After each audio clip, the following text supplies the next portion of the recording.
Bonjour les amis créatifs, c'est Sophie, je suis contente de vous retrouver aujourd'hui après quelques mois d'absence. La dernière vidéo que j'ai publiée, c'était sur mon dernier livre, hein, Sophie Zentangle. Parce que ouais, voilà, j'ai eu des petits soucis encore, depuis 2 ans, c'est pas évident.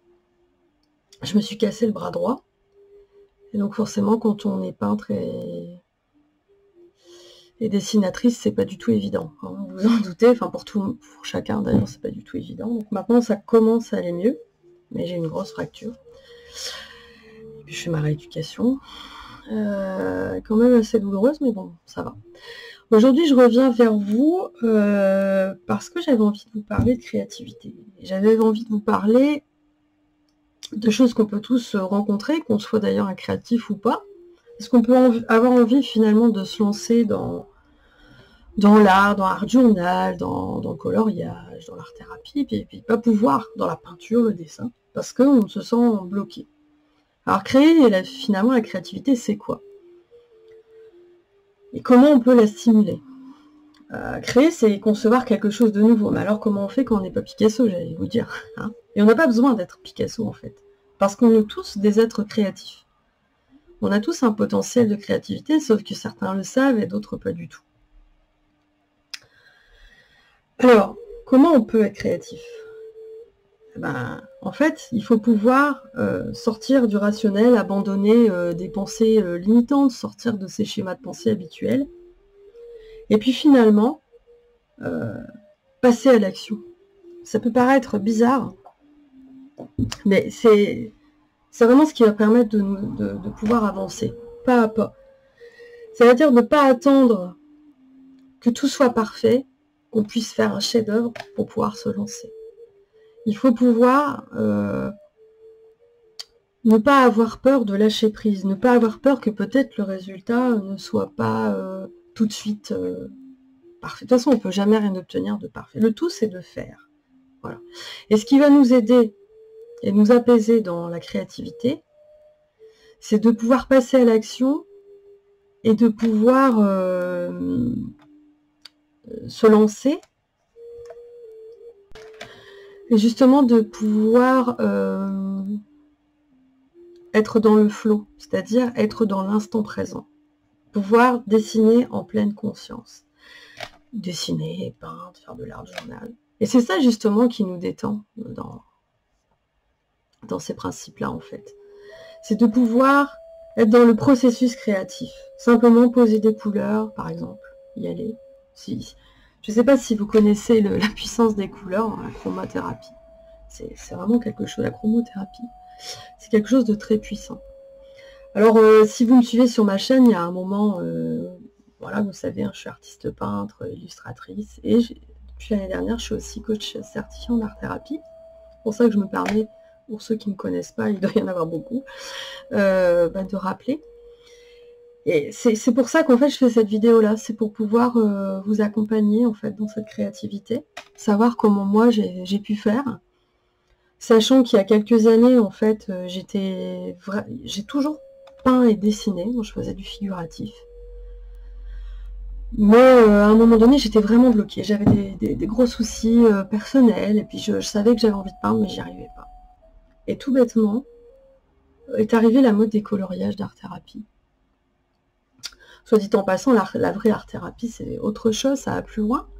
Mais déjà, les coloriages, tout simplement, le fait de poser une couleur, de fil en aiguille, ça m'a mené beaucoup plus loin, puisque finalement, ça a réveillé ma créativité. Je coloriais tout bêtement des mandalas. Et j'ai pu me reconnecter à moi-même, en fait, à mon monde intérieur, à mes envies, et passer à l'action, en fait. Pas être bloqué en se disant, oui, j'ai envie de faire, mais de peindre, de faire quelque chose de créatif. Donc, finalement, peu importe l'activité, mais j'y arrive pas. Voilà. Alors que, j'avais fait des cours de dessin, j'avais dessin Beaux-Arts municipaux, j'avais fréquenté un atelier de peinture d'un peintre assez connu quand même pendant plusieurs années. J'avais fait pas mal de tableaux qui avaient eu du succès, mais pour autant j'étais bloquée. Et c'est tout simplement des mandalas d'art-thérapie qui m'ont aidé en fait à me reconnecter.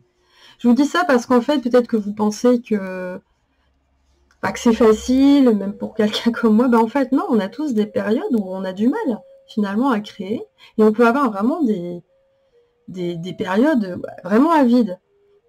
Alors que vous soyez dans ce cas-là ou que vous n'ayez jamais finalement osé vous lancer, ben, ce que je voudrais en fait, c'est le but de cette vidéo aujourd'hui, c'est que j'ai écrit un article là-dessus sur mon blog, je vais vous le mettre en description, justement là-dessus, et pour pouvoir vous accompagner. Et dans cet article, vous allez trouver, je vous offre un de mes mandalas que j'ai dessiné il n'y a pas longtemps, parce que j'en conçois. Et je vais vous accompagner justement par rapport à ça. Donc, premièrement, faites ce mandala, posez vos couleurs, vous voyez comment ça se passe. Est-ce que, pour l'accompagnement que je vous propose de vous inscrire sur mon site, il y a une fenêtre pop-up, il y a aussi la newsletter, vous vous inscrivez, et je vous enverrai d'autres mandalas, et aussi un suivi en art-thérapie, où je suis coach, tout ça du contenu gratuit, hein. Justement pour vous accompagner dans cette créativité, pouvoir la débloquer. Et vous aurez la possibilité de me poser des questions et de me faire part de vos difficultés. Voilà ce que je vous propose. J'étais contente de faire cette vidéo. Bon, je suis un peu rouillée, question vidéo, ça fait un moment que je ne l'ai pas faite. Mais surtout, allez lire l'article en entier. Allez télécharger, enregistrer ce mandala que je vous offre. Allez vous inscrire sur le formulaire que vous allez voir s'afficher quand vous allez aller sur mon site. Hein, je vous remettrai la référence. De toute façon, l'article du blog est sur le site. Et comme ça, je pourrai par la suite vous envoyer d'autres exercices créatifs et vous accompagner dans votre créativité. Sachez que pour moi, ça a eu de grands effets, comme je vous ai dit, c'est réellement ce qui s'est passé, jusqu'à arriver voilà, à trouver mon style, à passer à l'abstrait. Bon, je vous résume, hein, parce que ça a été beaucoup plus long, mais pas après pas, ça m'a mené à ça, à trouver mon style en abstrait, à faire des livres de coloriage, à dessiner, à devenir coach en art-thérapie. Maintenant, en fin d'année, je vais devenir aussi enseignant certifié de Zentangle, parce que les Zentangle a pris beaucoup d'importance dans mon quotidien et dans mon art, que ce soit les dessins ou l'art abstrait. Enfin voilà. Et comme vous le savez certainement, j'ai ouvert mon entreprise, j'ai créé mon entreprise il y a 4 ans. Donc, tout cela, les coloriages, là, les mandalas que j'ai recommencé à faire, c'était en 2014. Vous savez, quand ça a commencé, et puis ça a pris une ampleur, voilà. Alors que ça fait peut-être 30 ans que je dessine et que je peins. Mais j'étais complètement bloquée. Donc moi, ce que je vous propose, c'est ça, c'est cet accompagnement créatif, quelque chose de concret pour passer à l'action, pour pouvoir créer, réveiller cette créativité et créer par vous-même et quelque chose qui vous ressemble, voilà, qui soit unique. Et vous donner un peu des clés avec des exercices créatifs, d'art-thérapie notamment, mais pas seulement.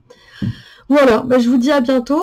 N'hésitez pas donc à me mettre un petit pouce bleu si vous avez aimé cette vidéo. Au niveau du débit et tout ça, je ferai mieux une prochaine fois. Hein.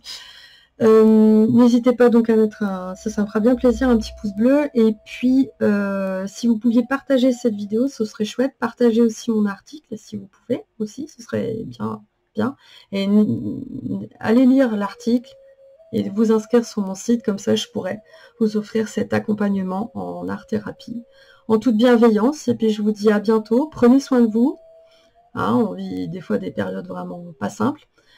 Prenez soin de vous, il y a toujours quelque chose de positif dans la vie malgré les épreuves qu'on peut traverser. Et l'art est vraiment une ressource incroyable, et la créativité, en fait, on l'a tous en nous, il faut juste arriver à aller la puiser. Voilà. Bonne journée et à bientôt. Gros bisous.